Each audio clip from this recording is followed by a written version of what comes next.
Hello, everybody. Welcome back to the A-Files podcast. Thanks so much for coming back. So I really want to jump into the David case. There's been huge updates to the David and Celeste Rivera's Hernandez case. And for those of you who are not familiar, I recommend going back to my episode 8, where I talk about what happened. And so, in a nutshell, David is he's probably 21 now, 21-year-old singer who has been charged with murder of 14-year-old Celeste Rivera's Hernandez. So at the end of April, he was finally arrested by LA County Sheriff's Department. And all these months later, we finally got Celeste's autopsy report because, as you know, people found her whole body, dismembered, just sort of chopped up, to just put it straight, in the back of his Tesla car earlier last year. So around April 29th, so last week, literally just last week, the District Attorney of California, Beth Silverman, alleged that David, so the singer, who performs as David, D4vD, had covered up his lengthy sexual abuse of 14-year-old Celeste Rivera's Hernandez. And so as I get into this, I just want to just first and foremost say it is so graphic. It is disgusting. It is heinous. It is vile. And I almost can't believe that someone can do this to another person, let alone a child. And in retrospect, David, when this alleged abuse happened that I'm about to go into, he was 20 at the time. So it's still pretty young, but it's of age to know better, right? I mean, honestly, like if you're a 14-year-old committing these crimes, like you should know better, right? You should be taught better. You should learn better. You should have environments around you that aren't so violent. So I just want to first and foremost point out that the allegations or the autopsy report it's hard to stomach. When I read through it, I was just absolutely disgusted. So, in this lengthy report from the District Attorney of California, Beth Silverman, she alleges that David, D4vD, the singer, had covered up his lengthy sexual abuse of Celeste. So, for example, he lured her in to his Hollywood rental the night she died, stabbed her, and then let her bleed out to death. He then used a chainsaw and perhaps other tools to cut up her body and remove 2 fingers to destroy the tattoo linking to her. So I don't know, like in my first video, I talk about all the evidence we have right now to connect David to Celeste. Now, at the time, we did not. I mean, I'm not gonna lie, like the way I tried to frame it in my podcast at the time is like I knew he was involved, but you just can't say it. So I was going the route of regardless if he's involved or not, a 20-year-old should not be having a relationship with a 14-year-old, so that needs to be investigated. Well, they had matching tattoos, and I remember seeing that in my first video, thinking that is just so weird, on their index finger. And so he removed 2. I guess I don't know what the other I don't know if there was another tattoo on the second finger, but he removed her finger with their matching tattoo, which links them together. And he destroyed it. I don't know what he did with it. So, as you know, David has been charged with murder, continuous sex abuse of a minor, and mutilating a corpse. Oh gosh, it's so horrible. So also, prosecutors gave us a little bit more information, and they believe that Celeste was killed by the hands of David because she threatened to expose his abuse and ruin his music career. Okay, so the prosecutors say that David purchased a shovel, purchased 2 chainsaws, was able to get his hands on a body bag, heavy duty laundry bags, and a burn box, and a blue inflatable pool as a part of his scheme to dispose of her body. So this was really like, it was a big operation, is what I'm trying to say. And it's beyond what I ever thought. Did you ever think that there was a chainsaw, that he did all this? It's just horrific. And the attorney on behalf of Celeste's family, Patrick Steinfeld, says, quote, "There are no words to express the indescribable pain the family is experiencing right now. They still have bills to pay and jobs they go to every day. All they want is time to grieve and heal." I couldn't imagine. I couldn't imagine what's that like, especially now that the autopsy is coming out and we're starting to realize all of this information that he severed her body with a chainsaw, cut off her fingers because they had matching tattoos. I know maybe some of you have seen a few videos circulating around social media of their relationship. There was one video of them bowling or something, and there's another one actually of him on a live stream with two other influencers, and they are at David's house, and it was 2 months after Celeste's body, or Celeste was killed by him. No one let me know by him. And they were talking about how the house smells like bleach, or there's a funny smell in the house, and David is apologizing about, oh, I'm so sorry for the smell. And apparently it was like bleach or something.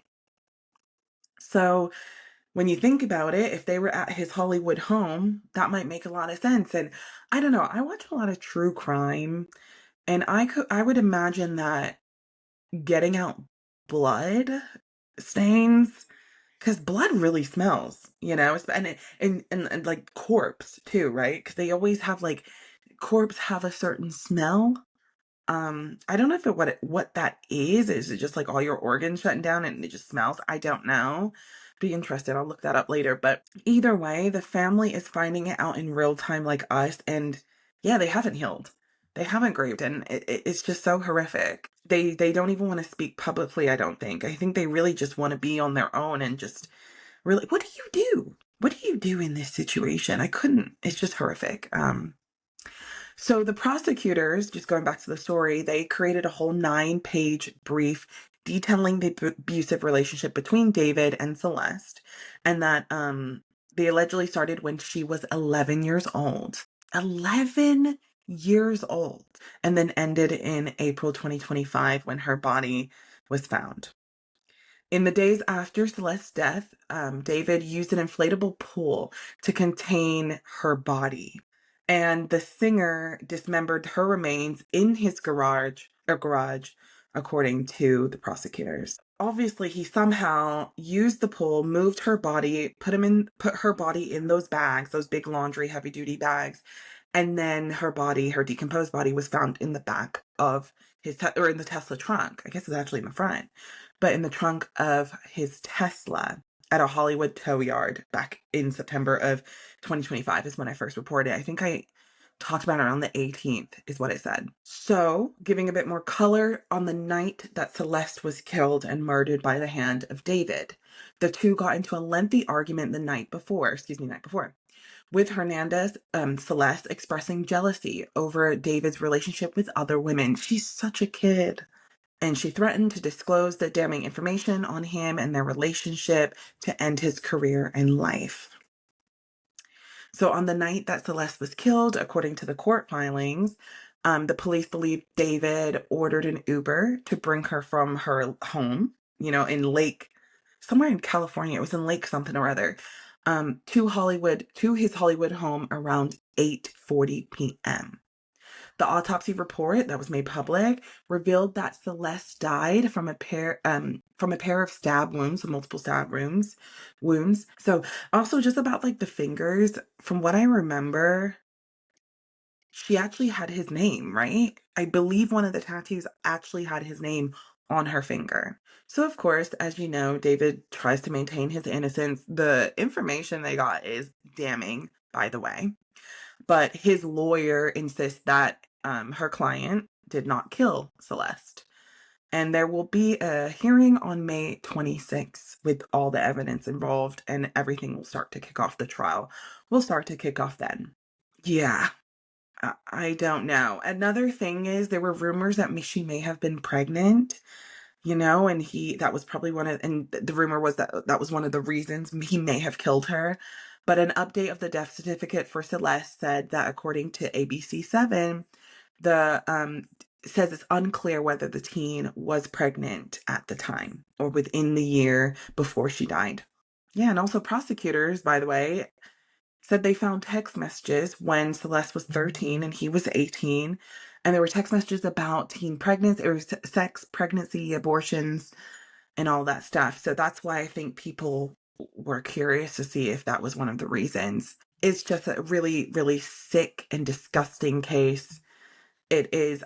David deserves life in prison. I think any abuse to children, any abuse, period, but especially to children, it's just disgusting. So I just really wanted to update because I've been following this case, and I can't believe he ordered 2 chainsaws on his body bag. Like, I would be also curious to know who else knew about this. Like, who else was he like doing this with? Was he acting alone? Because sometimes, at least in the true crime that I listen to or watch or consume, there's always someone else. You know, there's always someone else involved. So yeah, that's the update on the David case and Celeste case. And it's just, I really am thinking of Celeste's family. It's absolutely horrific. It's so disgusting. And the one thing I will say about this podcast that I'm definitely going to be highlighting more is a lot of violence towards women, children, and partners, domestic violence. That is on the climb here in America. The number one, oh, no, no, no. I believe the top 3 reasons for a woman being killed is due to domestic violence. And I'm not equating David and Celeste as a couple. No, he was a pedophile. He lured her in, he raped her, he took advantage of her. I'm sorry, there's no excuse, okay? He literally killed her, in my opinion. But I think there's a bigger issue here. Now, domestic violence obviously happens to men too. It's not a, I'm not denying that fact at all. No, in fact, I will be highlighting male abuse, abuse happening to men too, because that does happen. But I do think in particular, particularly in America, I can't speak for the world. Maybe I'll do a world analysis, but for America, we have a huge domestic violence problem. Ashley Janae, that recent case with this young Black woman going to Tanzania, was it Tanzania or Bosnia? She went to an African country with her white fiance, and on the night they got engaged, she ends up hanging herself in the hotel room. And now there's more reports coming out that they had an argument before, they had to be separated. And then even her posting on her social media minutes before, like hours before her killing, that was so positive and uplifting and so in love with her husband or fiance at the time. And the family was shocked. They're like, this is not in her character. She was so happy to go be there. And now the fiance's passport has been held, and it's a big mess. And I haven't deep dive into that one yet because we're still really learning a lot of the material, just like the David case. But as soon as we get everything we can, I'm going to talk about it. But the family in particular said, do not take it with a pinch of salt that the investigation is happening in a different country, not here, so they don't have access to the information that others may have. So just take everything you hear with a pinch of salt. But they have been really heavy on the fact that she would never have killed herself. She loved her life. But the fiance and stuff, it's all a mystery. They kind of was like subconsciously, at least maybe I read in between the lines of it. So I will highlight that case, but there's a huge domestic violence problem here in America. What is it? Like, I come off like a man-hating asshole on this podcast, but like, to the men out there that listen to this, it's not a dig at you guys. There really is an issue with males. Like, it's the Trumpites. You know what I'm saying? There's this power authority that they think they have, and they can abuse and use it on vulnerable women. It's just, you see it with the Epstein class, right? We're seeing it with this administration. We're seeing it with Roe versus Wade. We're seeing it with all of this stuff. And it's all of these like scare tactics, right? It's like, let's talk about abortion real quick. I'm pro-abortion if you need to do what you got to do. However, I personally don't think I would ever have one. And I think that's okay. I personally don't think I would have one. I think that abortion is a very traumatic experience. I've never been one. I know people that have had one due to their own personal experiences, but I have never personally had one. And I think that if I am ever in that situation, that will be the hardest decision of my life. And I think that that needs to be between you and your physician, your doctor, not you and the politicians. I think that it needs to be between you and your doctor. And that's it. And I think especially now you have the GOP and Republicans trying to ban abortions in terms of rape and incest. Now, why on earth would that be? The only reason why I think a man would ever want the right for an abortion to be taken away, in addition to regardless if it's rape, incest, etc., is because they're participating in it, right? Because the men I know in my life and the men that like I have friends where I don't even know their partners and they're women, but I'm talking about the men in my life who are my direct friend, but also the partners of my girlfriends who are men. I would never in my life hear them talk the way that the people that support this president talks. Does that make sense? Not because it's like, oh, no, it's because A, I think they were raised properly. But I just would never, the men in my life and the men and the people that are close to me life, first of all, my friends who are women would never be with men who are assholes, first of all, or would want to take their rights away or their daughter's rights away. It's weird to me. So when I say my men hating spiel, I'm not talking about the all men, right? I'm just talking about a collective group that barks the loudest.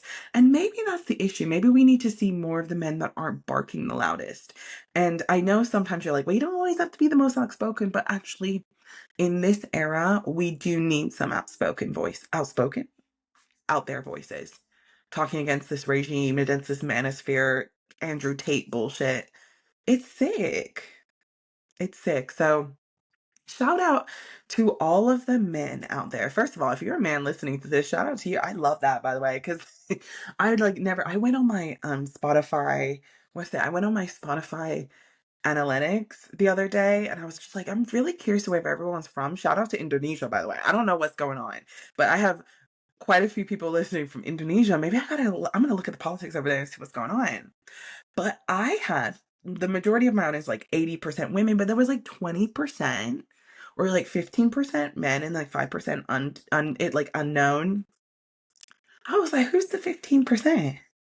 I'd love to know. I would love to like have like an interview with maybe I can get one of my friends to come on here, one of their husbands. Just because I want to know what's going on. What do you think about this stuff? Like, what do you think of Trump? Like, what do you think of like all this like sexism going on? You know what I mean? I would love to know. Maybe I'm gonna figure that out.